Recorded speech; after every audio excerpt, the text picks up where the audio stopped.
back to Been There, Watch That. We are on episode number 38 this week. Dave's pick, Thank You for Smoking, from 2005. And I was looking back through the list a little bit. All of the main actresses in this movie, I don't think we've ever seen in anything else. So we got a new cast of characters to kind of look at, see if we can imagine anyone else in the role, and give our overall review of how they moved this story along and what their performances were like. And I believe Joe had never seen this. I have, but it had been quite a few years, and it was nice to revisit it. I got a couple of good laughs out of it. Yeah. I got a lot of good laughs out of it, and I really like the irony. I was trying to look through some quotes as we go along. I think I'm going to try to find a couple more of the quotes. The ones that, well, the one, we'll just throw it out there. Rob Lowe's in this. And he's like got a bunch. Kimono, yeah. And he's like, it's like 3 in the morning. He's calling the other guy, and he's like, when do you sleep? He's like, Sundays. Yeah. Very, yeah.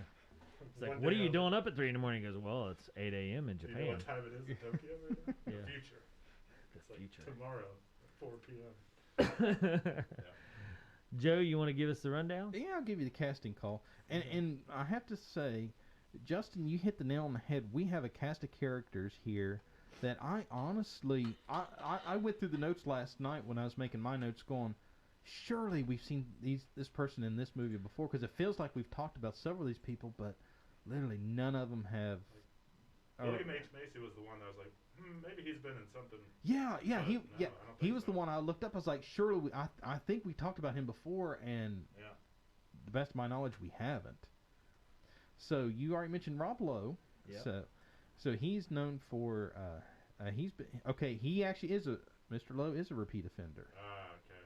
He was in The Outsiders. That's right. Oh, yeah. Okay. So you can check out that in our archives. Good. Hi there, Joe. And he's also known for Wayne's World and Austin Powers, The Spy Who Shagged Me. And Aaron Eckhart is kind of the lead role in this movie. He plays Nick Naylor, and a lot of you Batman fans will know him from The Dark Knight. He was Two-Face in The Dark Knight. Cameron Bright plays Joey Naylor, and he's known for X-Men The Last Stand. Maria Bello plays Polly Bailey, and she's known for Coyote Ugly. I didn't put that together until I researched it, that she was in Coyote Ugly. Yeah. She's been in a couple movies, hit or miss. So then when I see it, I was like, oh, that's Lil from there. I didn't realize that. Yeah. J.K. Simmons plays B.R., and he's known for Juno, Spider-Man, and most recently the Farmers Insurance commercials. Yeah, he's one of those guys. His face is everywhere. You see him all over the Yeah, place. you just never know where you're going to to see see him. Not really sure what his name is. Yeah. It's like, oh, that guy. Yeah, J.K. Simmons. David Koechner plays Bobby J. Bliss. He's known for Anchorman as well as his role on The Office. Mm-hmm. William H. Macy, phenomenal actor, by the way. You just never know. He's another one. You just never know where he's going to pop up, and he will do the most serious of roles, and then he'll do the most extreme roles, like his role in the series Shameless. Mm-hmm. Two completely opposite roles, and just never expected out of this out of Mr. Macy, but phenomenal actor. He plays Senator Ortland Finster, and he's known for Fargo, Shameless, and Boogie Nights. Yeah. He's in a lot of movies as a similar type character, but I really like him. Yeah. And it's funny, because literally you can see him go from one extreme to the other. You just never know which way he'll go. Sam Elliott plays Lorne Lutch, a.k.a. the Marlboro Man. And he's known for Roadhouse. Yeah, he's in a ton. Yeah, and he's known for a lot of westerns and stuff. And one of his most recent ones is his stint on the series, which you can see on Netflix, called The Ranch. Yeah, he's got the famous voice, like the Coors commercials, and Yep. very deep guttural voice. Probably good at selling. He sounds pickup like a trucks. Marlboro Man that's been smoking for years. Yes. Old cowboy voice. He's in Gravelly. Big Lebowski too. Yeah. Makes his Yeah. appearance in there. And Robert Duvall plays the captain, and he's known for Secondhand Lions, Apocalypse Now, and The Godfather. Yeah, Robert Duvall, class character. Yes. Katie Holmes, did you mention her? No, I didn't. Katie Holmes, yep. Yeah, she's the reporter that seduces Mr. Naylor and gets information out of him. And Joan London made an appearance as well. So a lot of different names. Yeah, and quite a variety. Yeah, so you pretty much summed it up pretty good, Justin. It's a strong cast of characters, but almost nobody that we've covered before. Yeah. So for those of you that don't know what we're discussing, the guys already mentioned it. It was Thank You for Smoking. And to give you an idea of what the movie consists of, it's a satirical comedy that follows misogynist of the Big Tobacco's chief spokesman, Nick Naylor, who spins on behalf of cigarettes while trying to remain a role model for his 12-year-old son. Yeah, gosh.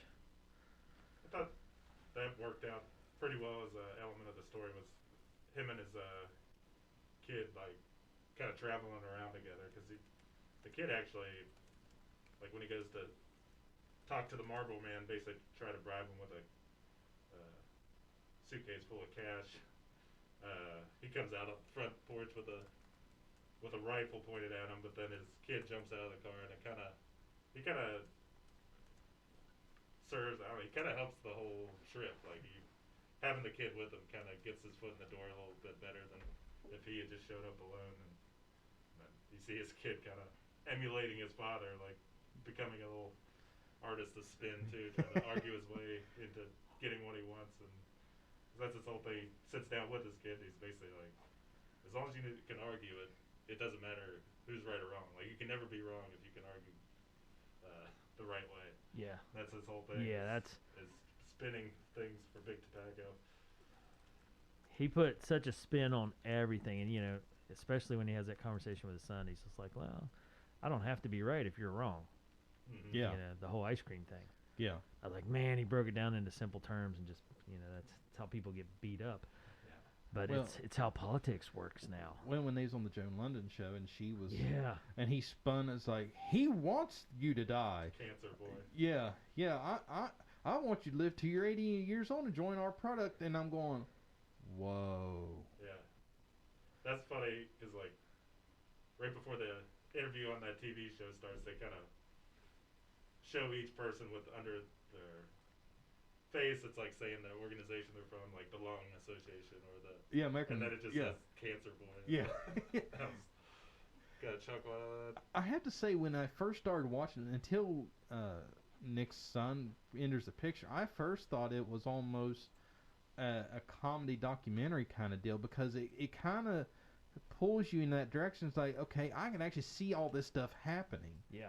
And it's completely 100% believable, because it's one of the when Big Tobacco's giving that speech of, well, we want you to live till you're 80. Yeah, and he wants you to die because that helps his numbers going up. I'm going, I can see that exact conversation happening.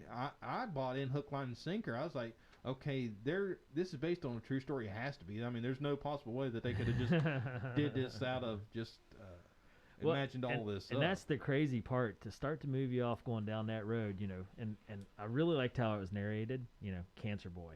Yeah. I'm just like, oh my, where do you go from here? Yeah. But then he spells it out, and you look at it, and his logic is not false. He wants him to live to 80 and keep buying cigarettes and making a profit off of him. And yes, the other people, want that child to die so that they have a reason to get grant money and to keep their jobs and to keep doing what they do. Right. So, I mean, you don't want to root for the bad guy, but man, he makes it easy to root for the bad guy. It's a crazy struggle. You like him. Yeah. You're like, he's got a point. He's smart. Yeah, it's a crazy struggle of, I know he's wrong. He's the bad guy, but he's bringing up so many good points. It's like, I know I'm supposed to hate him, but I just can't. Yeah. Yeah, interesting angle they take with it. That basically, throughout most of the movie, there's never like a moment where he's like, you know what, I'm doing the wrong thing, and he's pretty much stays on message the whole movie. Like, yes, continues to fight for Big Tobacco, but he's kind of the hero of the story in a way. Like, it is a wild ride. Now, here's something I did find rather interesting. So it's funny, the movie is about smoking and all that, And Yeah. as what's crazy, as part of the message that the movie promotes, no one is shown smoking a cigarette throughout the entire movie. Nice. And I thought, no, wait a minute, wasn't when John Wayne got shot? Was it didn't they show cigarettes there? But no, they just showed the pack and all that. So they said, in fact, except the black and white film of Nick Naylor watches, no one is seen even holding a cigarette. Naylor holds an empty packet, and the captain holds an unlit cigar. Yep. I said, oh, I didn't even. Yeah. How crazy is it that a movie about smoking doesn't have anybody smoking in it? Yeah. You know, that just mind blowing. The only place I think there was somebody smoking was in the black and white film when he references, you know, got to get smoking in movies. Yeah, but they reference it, but they don't show it. I mean, he talked about being a smoker, yeah, but doesn't actually smoke in the movie. yeah, And Rob Lowe's character, like his whole thing is that he's a Hollywood insider big time. He can pull strings. He can make things happen. Yeah. And he goes to him. They send him. Big Tobacco sends him out there to see if they can incorporate some smoking in some movies. So he's got this idea of, oh, Catherine Zeta-Jones and Brad Pitt, they're going to be on a spaceship smoking and all this stuff. And I don't know, just the whole thing. I know it's supposed to be satirical in a way, but then at the same time, it makes you think, like, if you watch some movies and TV shows, it's everywhere. Yeah. You're like, I wonder if there's something to this, that there is actually a little bit of Hollywood and Big Tobacco in cahoots. Oh, I mean, stuff on HBO, I've always thought, like, there's shows on HBO. Product placement's a big deal. Every single Yeah. episode Product of a TV placement show. is big deal in movies. You know, products are paid to be put in movies. Yeah. You know, whether it be a Pepsi bottle or, you know, whatever. If somebody's drinking, it's a product. You know, and if it's not being paid for by somebody, they do use nondescript or, you know, whatever to not let products be in there. right. So it's kind of crazy. I don't think either of you have seen True Detective, but I mean, it was. True Detective, I don't think so. I'd like somebody to do a count of how many cigarettes were smoked throughout that season. I'm sure it's hundreds. It's every scene, there's this guy just getting the pack out. And, Well, let me ask you this: how much did you like Adam Brody, who was the assistant for Rob Lowe? How much did you like him? Oh, he was a squirrel. It's so funny, you know, when he goes by the guy raking the sand, he's like, hey, that sand didn't go rake itself, buddy. I'm just like, this is the guy that's got, you know, totally Hollywood. Yeah, learned it from the mentor and's got something to say about everything. Yeah. Hey, you like it? You really like it? Great. Tell him that. You know, this is his project. Yeah. Just like, jeez. I got such a kick out of him. Mm-hmm. Now, so the scene where we see John Wayne, the clip of John Wayne handing out the cigarettes. Yep. John Wayne's estate normally refuses to license images of Wayne smoking due to his death from gastric cancer. Really? So Jason Reitman sent a copy of the script to Wayne's son, Patrick, with a letter explaining that the film was a satire, not glamorizing smoking. So upon reading the script, Patrick Wayne agreed to allow the clip of his father to be used. Nice. And I thought, wow, that's interesting. That's one thing I never would have even thought of. Yeah. It's kind of crazy. But yeah. How funny. I don't know. I was blown away by this movie the first time I saw it, and I was like, this is just crazy. Mm-hmm. Putting such a positive spin on tobacco, you know, or people involved in tobacco. But in reality, this is how politics works. You get one fast talker that can logic and reason his way into anything or out of anything, and bam, all of a sudden you're making headway. Yeah, it's like William H. Macy, like his character, he's a senator that's trying to get skull and crossbones label put on cigarettes. Yeah. So like, in reality, maybe he's kind of on the good side, but he just can't. The other guy runs circles around him because he's such a quick thinker and makes him look. And he's such a hypocrite, you know. And we had this conversation earlier this week. You know, you talk about opioid abuse is such a big thing, but in reality, more people die from heart disease every day and every year, everywhere across America. But nobody talks about heart disease because it's old news. You know, that's one of the things he pulled out. Well, you know, he's from Vermont, and Vermont cheddar, you know, causes more deaths than anything. So Slap a warning label on the cheese. On your cheese, it's like the great state of Vermont. Well, So that line, that wasn't the original line. So in the script, William H. Macy was supposed to respond that with "You son of a blank." Yeah, yeah. But he came up with that line, and they loved it and kept it. And now hearing that, it's like, yeah, the original line would have been good, but that line was even kinda, it was more emotional. Yes. He did it good too. Yes. And I really liked his assistant Todd Lowe, whatever his name is. He played Ron Good. You know, he's like he'll jump all over you before he's like, I'm a U.S. senator, and then he just gets beaten up. So they make William H. Macy out to be kind of a pompous jerk that you just don't like, which is kind of crazy. So this is what I liked about this movie. You're rooting for the bad guy, and the senator that's supposed to be working for his constituents and keeping people safe and healthy, you're rooting against him because he's such a jerk. Yeah.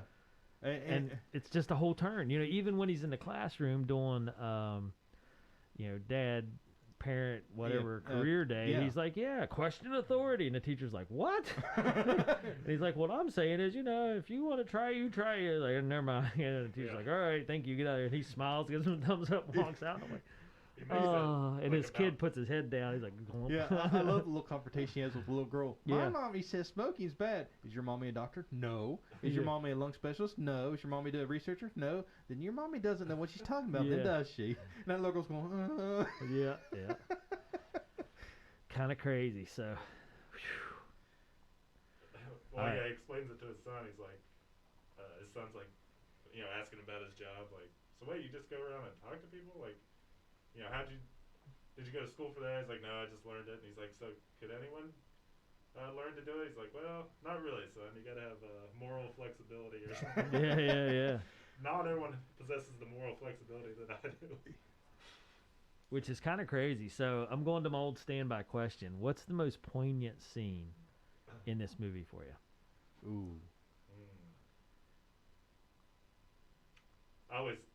The one that sticks in my mind, I remember from when I'd seen it years ago, was just them meeting together, the Merchants of Death. Yeah, the mod squad. They get together in a kind of back corner of a kind of dimly lit restaurant and talk and trade numbers on like how many people are dying a year through the products that they're and how to attack each strategy. Yeah, that whole scene where they're just kind of like swapping numbers, like yeah, and they just talk about it like it's nothing. Yeah. That one was a good one. I'm gonna have to say for mine, it was that scene, and when Nick Naylor's sitting there talking with Sam Elliott's character, just so pompous enough to just come in. Here's a briefcase of money. Yeah. Tells him the truth, dumps it on the floor. Yeah. Give it away. Yeah. Yeah, that was good too. And just like, I could see Big Tobacco doing something like that. It's like, here's a briefcase full of money. Shut up and stay home. Yeah. Kind of crazy. Yeah, it's just. For me, it was the cancer boy scene, and then also I always think about when they left him covered with nicotine patches on Abe Lincoln's lap. Yes.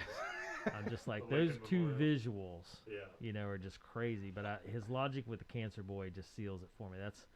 I'm just like, who, the other people on that stage never thought. I mean, the audience was cheering for him in the end. Yeah. Okay. So what did you guys think of the spin he made on the nicotine patches? Yeah. Those things almost killed me. Yeah.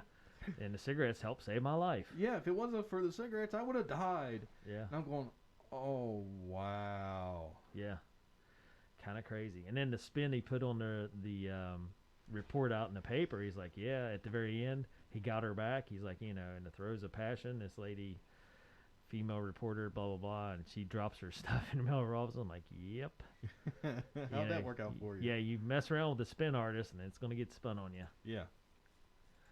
So, interesting. And I don't know, I always forget about it, but at the very end of the movie where he's talking to the big oil executives, it's like, oh, gosh. Yeah, they're like sweating, they're stressing because there's some bad press, and he's just very easily shows them, oh, here's how you spin it. Yeah. Remember this line, gentlemen. Yeah.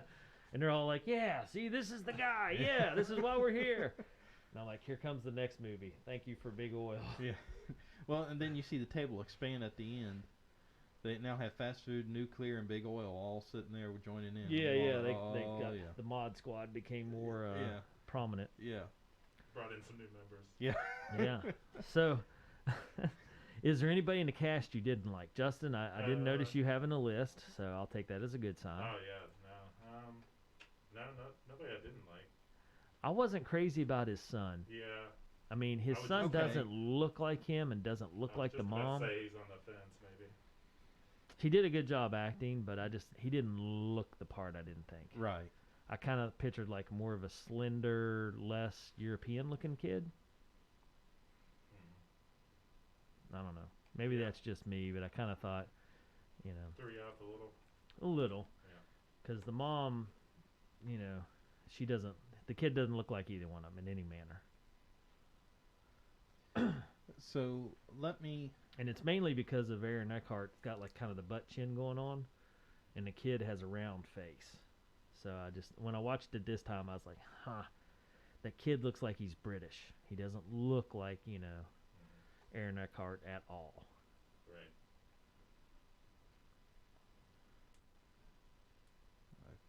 So Yeah, Dave, he did a pretty good job though. in terms Yeah, of I mean, acting. otherwise, I thought, you know, Sam Elliott, of course, is a slam dunk for Marlboro Man. Rob Yeah. Lowe is the Hollywood exec, Yeah. perfect. Yeah. You know, the gun advocate with David Kochner. Yeah. When he tries to hand him the gun, like, here you go, man. And the kid's like, cool. He's like, yeah, isn't it cool? I mean, yeah, guns gotta be responsible guns. Right. I was like, he's perfect for the gun Yeah. advocate. Yeah, he was good. well, I have a couple of notes, a couple of would you rather's. Okay. Now these aren't people that were, tried out for the role or anything. And actually, the writer and director Jason Reitman wrote individual letters to each of the stars in the film, telling them why they would be right for that part, and every one of his first choices accepted their parts, and most thanked Reitman for the great letter. So I thought that was really neat.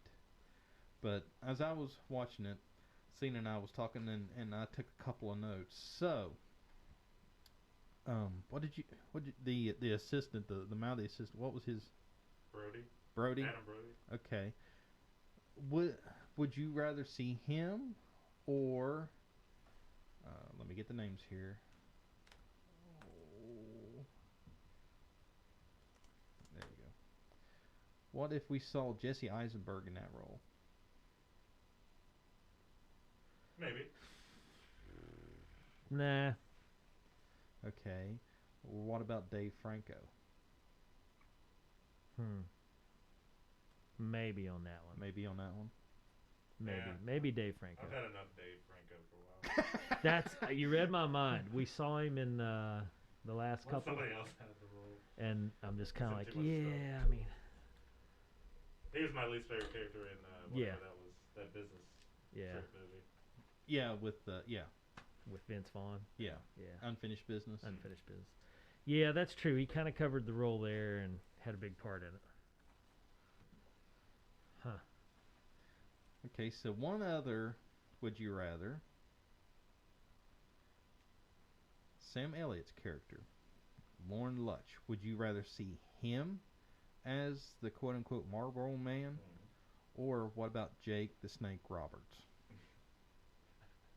One with the Right. Yeah. Nah, Sam Elliott carried the weight there or something Think fierce. so? Oh yeah. because He looked like the Marvel. He looked like a cowboy. You know what I mean? right, because with Jake's gravelly voice and all that, Yeah. I think he could. I think he But could. he's too big.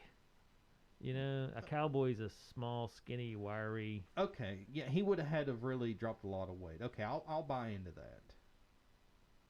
I'll buy into that. Because I was just thinking, with his facial features, the hair, and the gravelly voice, he could pull that off pretty easily. But Yeah. you bring up a great point. You know, the role as a character of a cancer patient, sickly cancer patient, that'd be kind of, the body type would be hard Yeah, to. you know, and cowboys are wiry and small. They're not big. Right. What do you think of swapping out Aaron Eckhart for Mel Gibson? No way. Aaron Eckhart talks fast, talks quick, has a little eloquency about him.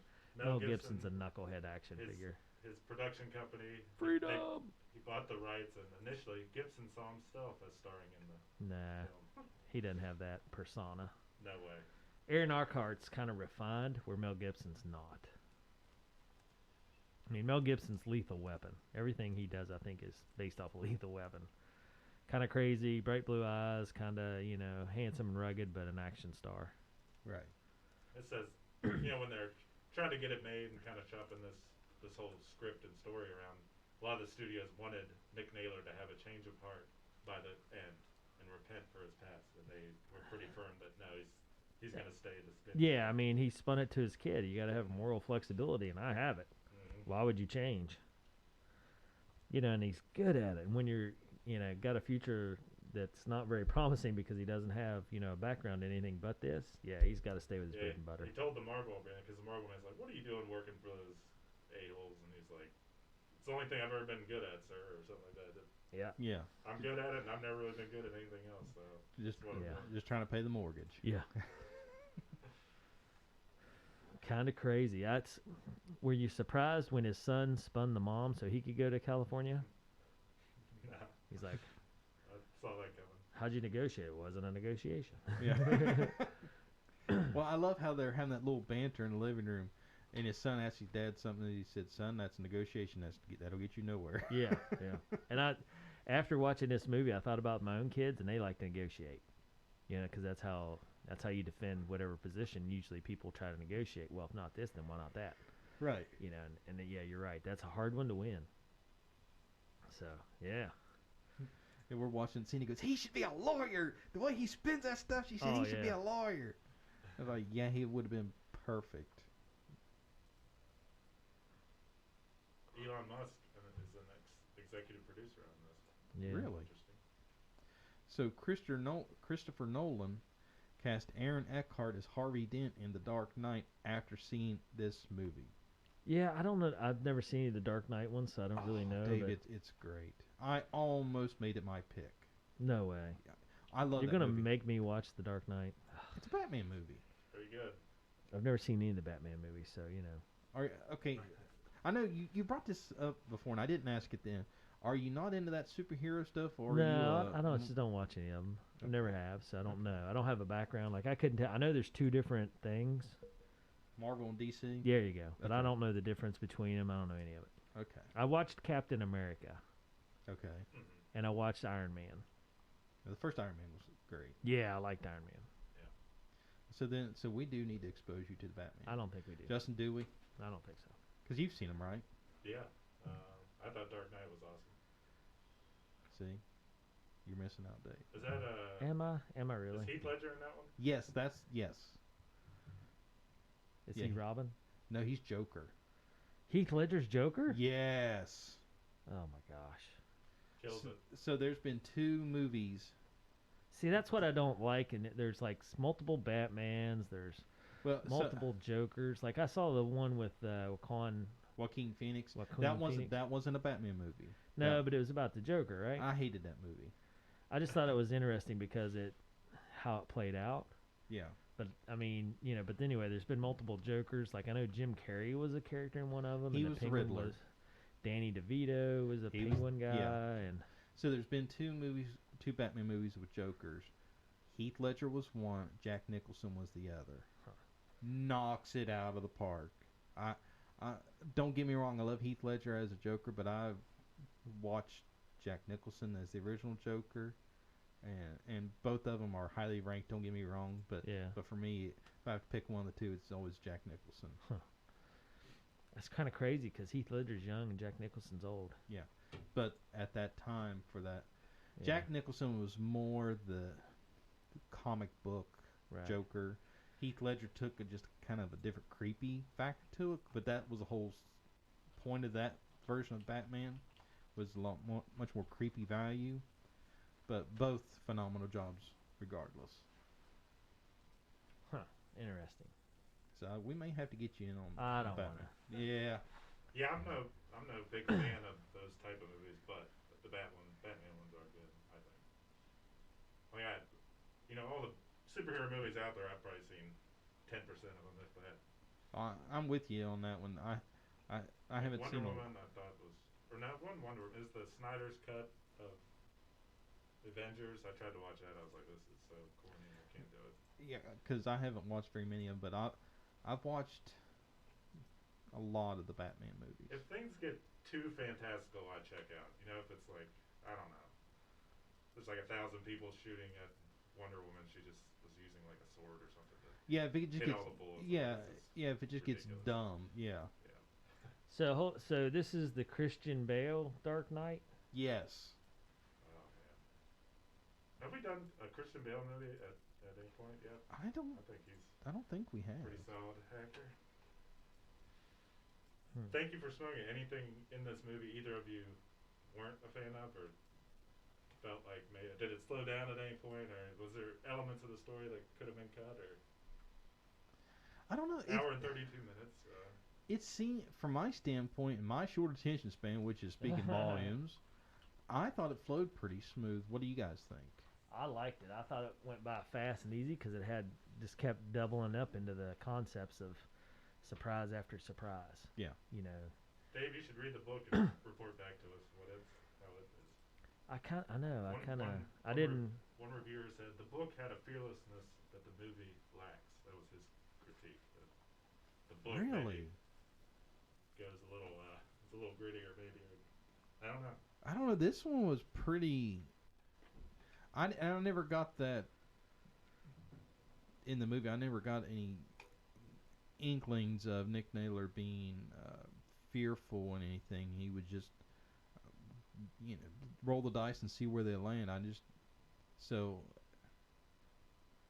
makes you wonder just how much grittier the book is. If there was no fearfulness at all in the movie, just how much grittier the book could get.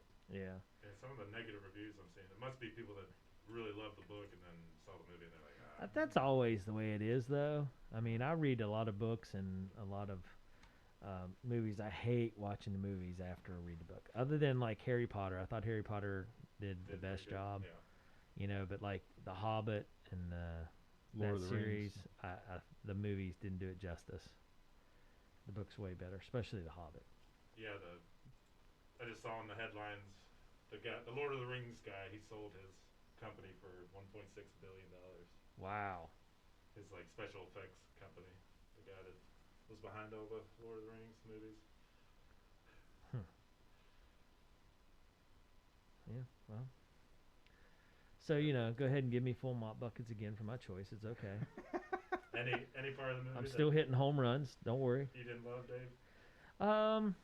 We haven't mentioned the kid. He's a little. Yeah, I thought the kid was a little off, just slightly. Not bad, nothing that, not a big negative or anything, but I just thought he was a little off. I really, I don't know. I like big think pieces, and I really like how this movie made me look at, how products that are unhealthy for you get spun by marketing, and B, how political people are knuckleheads and get drawn into fights they can't win and then just give themselves lack of credibility, and then they just, across the board, fumble. And I feel that just matches reality. Like, that's how it is realistically, That's why Jeez. I said. I mean, not to get into politics with this very much, but I will do this. I just saw a news clip of a congresswoman that was in a different state than what she is elected in, going to a place demanding that she have entrance and so forth. And I'm sitting here thinking, this is just like this guy, where getting their nose in business they don't belong in, but doing it for the publicity and just being idiots.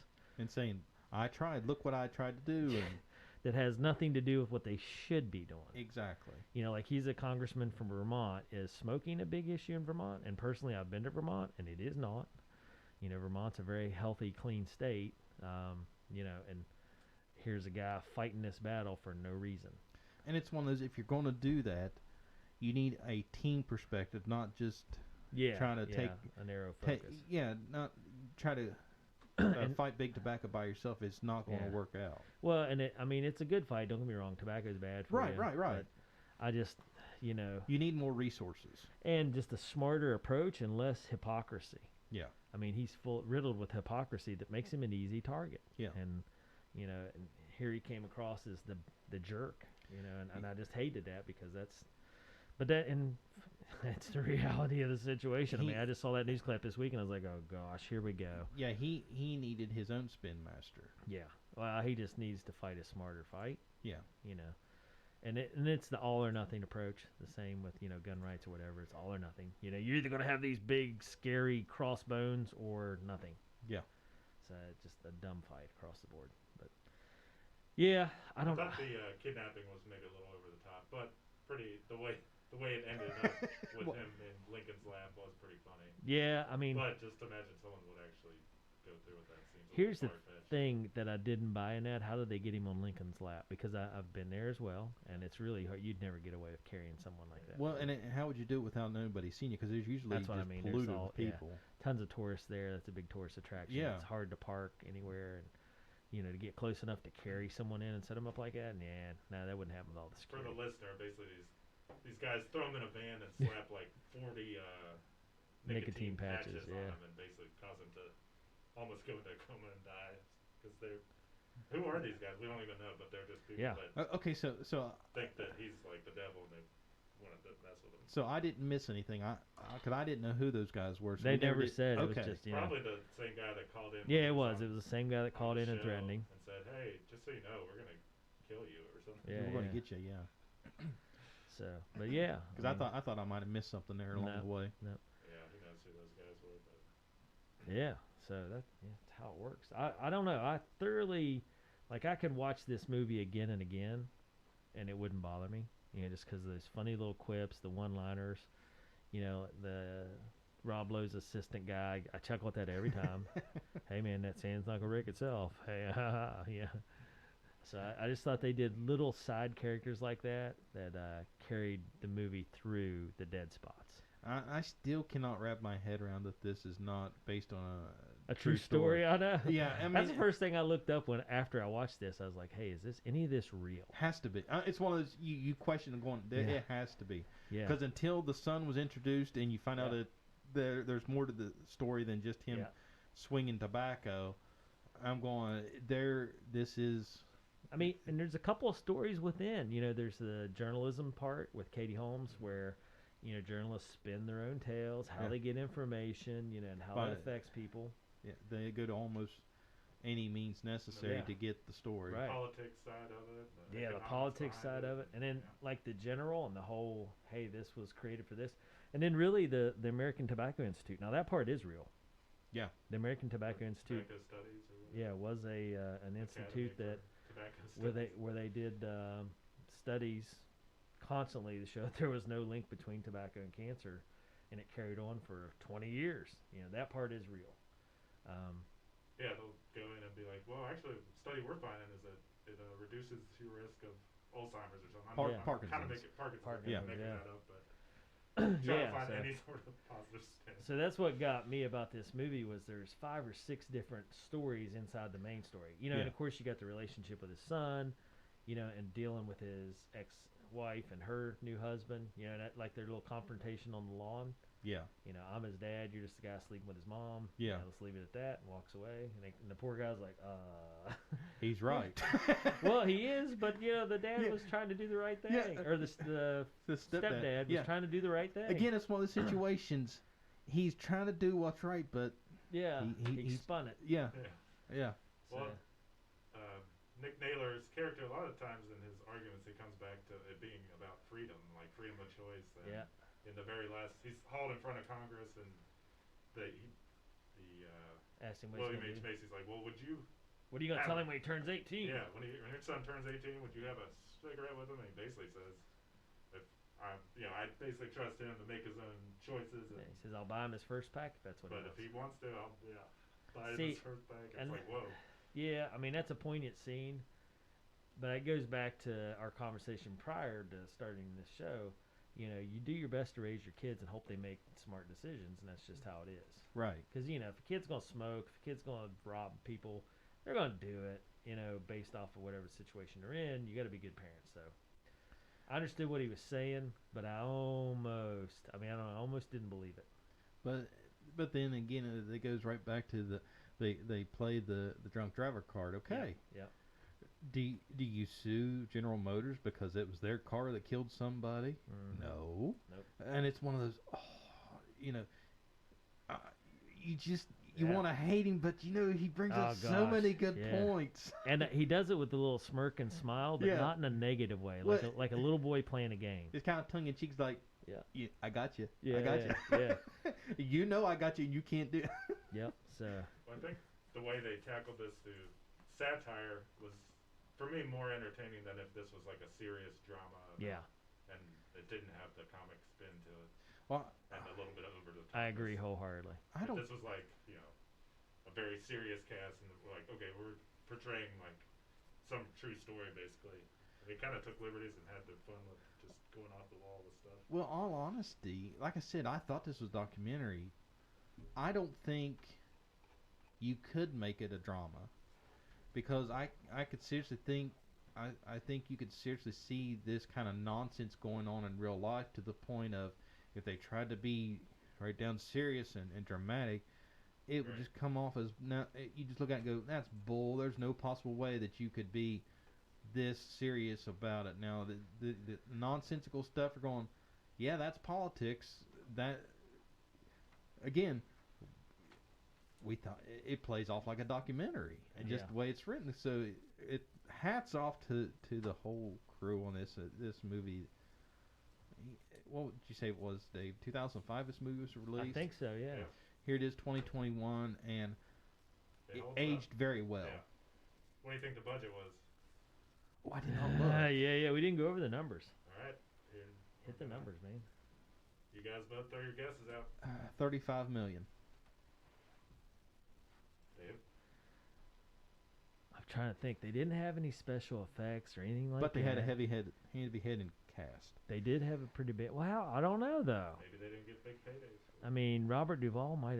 Would you say Robert Duvall's the biggest one back then? I mean, this is a long time ago. Sam Elliott, Robert Duvall, William H. Macy. I mean, at this point, they still had pretty heavy hand. I don't know that William H. Macy's like an A-liner though. At that point, I don't even know that he still is. David Koechner was just starting to get there because when did The Office start? Yeah, see, I gotta believe in 2005 you wouldn't know who he is. The director was 29 years old when he. I'm gonna this one. say like under 15 million. Yep, 10. Really? Just because I don't think like even Aaron Eckhart's not that big of a name. Even today he's still not that big of a name unless the Dark Knight thing. Okay, yeah, David Koechner was starting to take off because he was You're in trouble. because he was just came off Anchorman, so he would have had some star power. Yeah. Anchorman, come on now. It was a pretty cult hit at that time. Yep, 10 million and made 39 million worldwide. Wow. So made doubled their money. Heck yeah. Very nice return on investment. Yes, indeed. Yeah. Solid movie. Definitely give it High a ratings. strong small, I think. Over strong small. Really good. Right. A small and a handful L on top of that. Yeah. Listen at him. Just to mess with Dave. Yeah. Just to mess with the rating system. It's okay. I got you, boo. Telling me stories like that, you're crazy.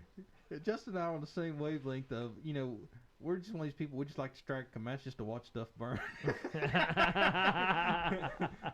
throw this out there real quick. Some of the songs, I'm just looking at the soundtrack, and it's like all the songs in the movie are pretty much have like "Cigarette" in the name or "Another Puff" by Jerry Reed. Just they really. Really? In the opening credits, it's that little song that's like "Smoke, smoke, smoke that cigarette" or something like. Yeah, they did kind of pull those out. Some critics have called the soundtrack quote "demented." Well, apparently they haven't seen the movies, all I can say. Yeah.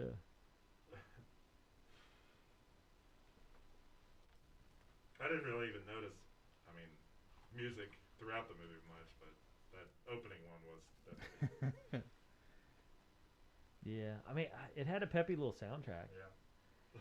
and it kind of they made it to where it fit the scene, if that makes sense. So yeah, I wish I'd paid more attention to it, but I mean I did notice it had a peppy soundtrack. Okay. All right, guys, just heap on the accolades. Here we go. All right, Justin, you want to go first? You can go. Okay, so yeah, Joe, this is like a ping pong match. Right back at you, pal. No, you go. No, you go. Okay, so the cast was phenomenal.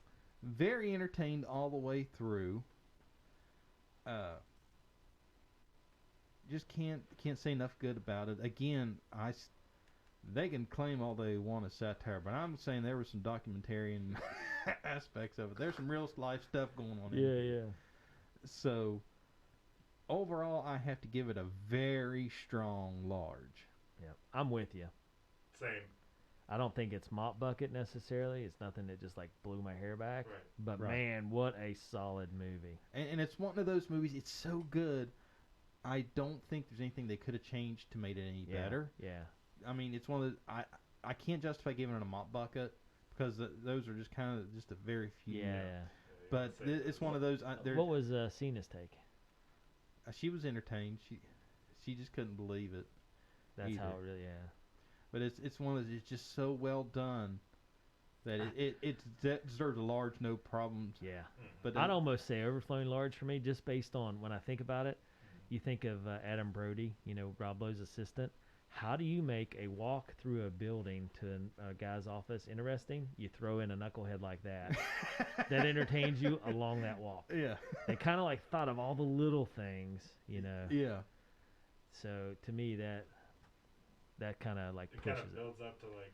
I'm gonna say overflowing it sets large. up, I'm changing mine to overflowing. Rob Lowe too. You kind of get like Yeah. as you're going through the building, like who's this crazy guy? Yeah, I mean, and add to it by the 3 a.m. call. Well, hey, it's the future, in Japan.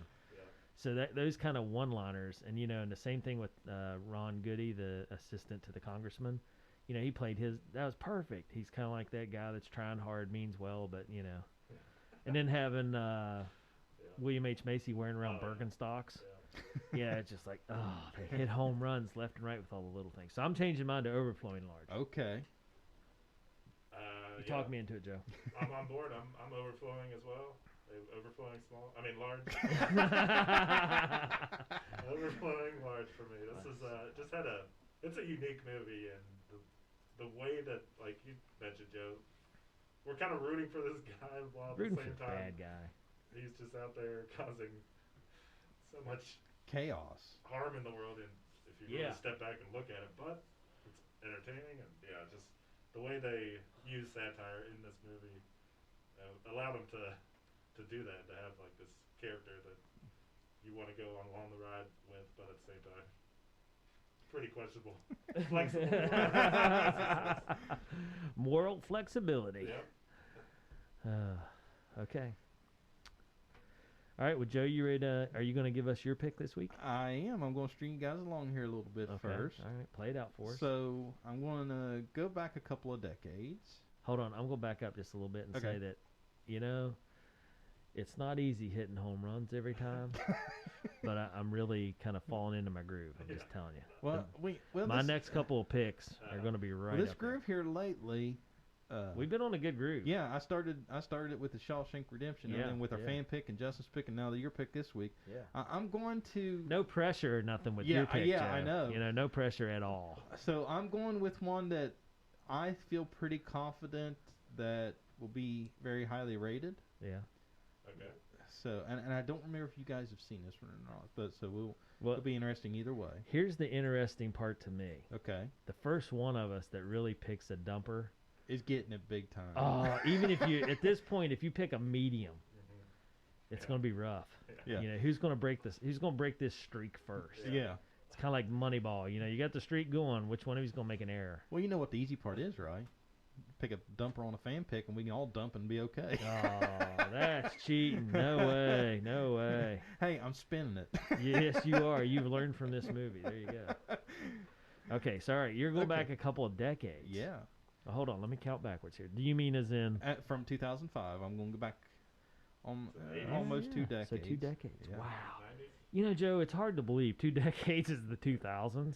Yeah. Because when you first said that, I was like, ooh, 1980s, I'm in. Yeah. That's But why now that's 40 years ago. Yeah. So Oh, four my decades gosh. from this point, 2 decades from I this like movie we movies just from watched. 40 years ago, Joe. Okay. I know, scary, isn't it? It is Yeah, crazy. because what's really scary is I'm having conversations with people saying, yeah, that was literally 15, 20 years ago, and I'm going, wait a minute, time out. Yeah. You're only 35. You can't be talking like this. Yeah. I mean, you know, Yeah. you were 15 Yeah. when this movie came out. Yeah. Okay, Joe. Okay, so 1989 was the release date. I thought you said 2 decades. Well, from when this movie was released, the one we just watched. Oh, yeah. Okay, I gotcha. So, yeah, we're going back 4 decades from today's date. Gotcha. And the movie stars John Candy. Uncle Buck. Yep. Ah, I knew it. So John Candy, man, he can carry some weight. But, Yes. You know, Stripes was one of his first. That Joe's really. had this one in his back pocket for some time. Yes, I have. But, Yeah. But the algorithms have spoken because I'm up to on my list. I'm up to What About Bob, and I was going through the algorithms of Yeah. What About Bob, and it showed Uncle Buck. I was like, Yeah. done. Done and done, yeah. So the algorithms have spoken, and Yeah. it's Uncle Buck. Yes. So Wow. have you guys seen Uncle Buck? Yes. No. Just- What a blast Oh. from the past. I think, so what movie do you think of when you think of John Candy? Well, Spaceballs, I remember seeing him in. Okay, yeah. Okay. That's But, kind of, that's a minor Home role. Alone as well. Home? Yes, he was in Home Alone. Yeah. And here's a kicker. Huh. Justin Macaulay Culkin's in this movie as well. All right. Yes, I'm he looking is. forward to this one. So Stripes was one of his first with Bill Murray. Then he came along and, shoot. I just had it Let me too. pull his IMDb. Yeah, we got to pull it up here. I remember. So John Candy. Yes. I remember as a kid seeing his Saturday morning cartoon on NBC called Camp Candy. And he ran a summer camp. The Great Outdoors with Dan Okay. Aykroyd. Have Planes, not- Trains, and Automobiles. He was fantastic in that. He was in the Blues Brothers. I forgot. Yeah, he's in the Blues Yeah, Brothers. he was the police chief. Yep. Cool Runnings. He's in that one, which is pretty good. Mm-hmm. Brewster's Millions. That's the first time I think I saw him. Stripes, of course, is good. Rookie of the Year. He was in Rookie of the Year. He was the announcer. Yep. Armed and Dangerous, kind of a silly. Summer Rental. He's good in that one too. Is that all the movies? There was Who's Harry Crumb. Yep. Died in 1994, man. Did he really? Yeah. Yeah. I remember seeing him in a clip as a kid, and to this day I cannot find it. I don't remember what he was he was on or something, but he stepped there on stage talking, and he goes, "Hey kids, I got a surprise for you!" And here comes this guy dressed in the Barney suit, and he goes, "Look kids, it's Barney!" And the guy starts walking out, and all of a sudden the head just explodes. Yeah. Yeah. He was really good in Planes, Trains, and Automobiles with Steve Martin. He was in National Lampoon's Vacation. He was the guard at Wally World. Yeah. Yeah. Yeah, I like going back to the 80s and stuff and watching some of these ones that you guys have seen that I've never seen. So it was time, Joe, to go back to the 80s.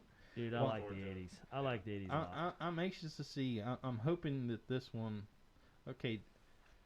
I'm hoping this one can Uncle Buck. can keep the streak alive. Yep. You know, I haven't seen this one forever, but I remember it fondly. I was trying to remember some of it. Like I kind of know. With the I know the pretense of the it. snow shovel in the kitchen. I don't remember that. I was thinking Wait, he called a teenage kid something bad, something funny. When he was in the Bug kitchen or making something. breakfast with the snow shovel, No, I don't remember. the big pancake. It's been a long time since I've seen it, but I remember like he's from Ohio or some drives a big old car that smokes and backfires and chews a cigar maybe, Yeah. and you know his girlfriend runs a tire changing store. Yeah. She runs a tire shop. Yeah, and so anyway, so he goes take care of his brothers or sisters' kids. Brothers' kids. And so yeah, that's kind of like what I remember. And I remember the older girl sneaks out and she's got a boyfriend wannabe, and he calls him something, but intimidates him, and then the little brother Macaulay Culkin's just funny throughout it all for one line. That's the extent of what I remember. Yeah, he's full of one-liners. Yeah, so this is a good one though. I remember it fondly. So I remember thinking, yeah, this is pretty funny. John Candy classic. Yes. Okay. All right, man. Joe digging back in the 80s. See, Joe's trying to feed off the analogs lean my way with these 80s movies. Pulls at my heart. I like it. Okay. Volunteers. I remember Volunteers too. Tom Hanks. We're all set for next week. Got our pick. Yeah. Okay. Just in time too. 55 minutes. Good work, boys. Yeah. All right. So somebody close it out. All right, so Here goes the ping pong battle. Joe, close it out as Justin's giving you the nod. Yeah, all right. That's So Joe. for all of our news and reviews, be sure to visit our website at beentherewatchthat.com and follow us on social media and let us know how we're doing and send us your list and we'll add them to our reviews list, our fan-submitted reviews. And we're on social media, Facebook, Twitter, and YouTube at BTWTPod. And be sure to subscribe to the podcast, Been There, Watch That, and all of our episodes are hosted by Anchor.fm. Yeah, if you go back in the archive, there's a whole range of different ones we've done and You know, all sorts of emotions. what was the one, the Highs old, and the lows. 1926 one, the first comedy? Yeah, General? The General. You know, now that I think back, that wasn't that bad, really. Well, and we even said then I mean, I that, know we gave Justin a hard time about it. well, we all agreed that if It it wasn't was, a comedy. yeah, if it wasn't sold as the funniest comedy ever written, Yeah. it would have ranked higher. But when it's portrayed as the best comedy ever, Yeah. and we're all sitting there rolling our eyes like, Classic really? comedy. Yeah. I mean, it was a pioneer for Yes, what it was. yes, by all means, yes. But yeah, that's right. I remember now. I remember thinking we didn't like it, but I was kind of like, Oh, man, yeah, I the did. nostalgia of what that brought to light and just the innovation. Well, part of the pick was like, at its time, this was like an absolute breakthrough. So I was, the whole time watching it, like, trying to figure out, like, what was so special that people were, Yeah, why is it But- so funny? Right. like, at the time, it was, like, Yeah. the biggest Well, they movie literally, they'd ever done in the black and white era silent film. when they literally destroyed a train, there wasn't no CGI to make Yeah, that yeah. happen. Well, I just think back to the scene where he throws the timber and has to hit the other one right on the money to get it to bop out of the way on a Yeah. moving train with Yeah. no special effects. Right. you Yeah, know. and one shot to do it. Yeah, it was just that had to be done right. Yeah. And so anyway, I was just thinking back. You're right, Justin. If you haven't gone back through the archives and looked at some of our earlier ones, it's an interesting deal. So definitely cruise back through those. So if you're a new listener, yeah, cruise back through the older shows. And what's interesting is it would be easy for us to do like all the popular hits, Mm-hmm. but we deep dive a lot of this stuff some of the stuff. Yeah, sorry, of us Joe. have- I'm gonna keep hitting home runs, buddy. I Mad got a long list over I'm here on my dumping notebook, Mad Max buddy. 2 until the day I die. That is on your door, and That is you Justin's. We've Mad, already agreed to Mad this. Max was on his. They're No, both Mad Max. no, Yeah, because they are. you It's a series, and it was his fault. Yeah. peer pressure. Here, Justin, if you like that one, you need to watch this. That's not what I said. I said if you're gonna watch one of the Mad Maxes, you got to watch the better one. That's like watching a 10-car pile up and go, Oh, oh boy. man, if you like watching a 10-car pile up, wait till the tanker hits and blows everything up. All right. Anyway. Maybe we could prevent some people from experiencing the pain of Mad Max, though. Yeah, this is true. Take it from us, like, we'll But if suffer you, through that for Gosh. years. but a nice alternative to that would be Howard the Duck. So. Oh god. You know how does so this is my thing, Joe, and I'll ask you this: Okay. Tim Robbins, from Howard the Duck to Shawshank Redemption. Yeah. I'm still not sold that was the same guy. I 100%. What happened there? Yeah. I'm still not From sold. a guy that could not act his way through a 3-second spot with one line to Shawshank Redemption global, just amazing work. You still can't convince me that's the same guy. I'm sorry. Yeah, I'm amazed by it. Yeah. Because And the same with the Lee girl, whatever her Yeah, name. Leah Thompson. Yeah, I mean from that to Back to the Future. Yeah. What did they go get like some serious lessons? Well, see, the Back to the Future was before that, I think. There's, No, I don't think Well, so. let me see. Either way, it doesn't matter. But my point, Howard Yeah. the Duck said there was something weird going on. Yeah, that something thing was was- crazy because Something in the water. even Tim Robbins was in a couple other movies that I liked him in, and I'm just like, how did he flop that one so bad? It had to have been on purpose. Yeah. So I was like, anyway, Yeah, it's crazy. Because I remember us. No, Back to the Future was 1985, and Howard the Duck was 1986. Really? That's terribly disappointing. So, and watching, and I remember you guys distinctly. We was talking about that episode of comparing Shawshank to Howard the Duck and saying it's night and day. And I'm going, you guys are just picking this opportunity to dump on me a little bit more. And I'm watching now, and it's like, holy cow, they was right. Yeah, Shawshank Redemption was the deal, man. Because I don't even remember Justin talking about. It's like Justin talked about he was in Shawshank Redemption. It can't be that bad. Yeah. How could he possibly be that pitiful of an actor? Yeah, and what a turnaround for him, right? And then you just started just back the truck up and just dumped on it, and I'm going, okay, Justin's trying to just make something out of nothing, and Dave just dumping for entertainment purposes. And then I watched Shawshank, and I'm going, those guys actually do have a point. Yeah, he was fantastic. All right, well, for our past shows there, been there, watch that, and for myself, Justin, and Joe, we're going to close this out right at an hour. Nice. And make sure you go back, check out our archives, make sure you get on our fan list, and make sure you submit some movies that you think we should review. Good, bad, or ugly, we're happy to do that. There you go, a little good, bad, and ugly. We'll be back next week for more. Joe submitted his pick, so Uncle Buck, next week. Throwing down the gauntlet, let's see where it goes. I think it'll be good. Been there, watch that. All right, see y'all next week.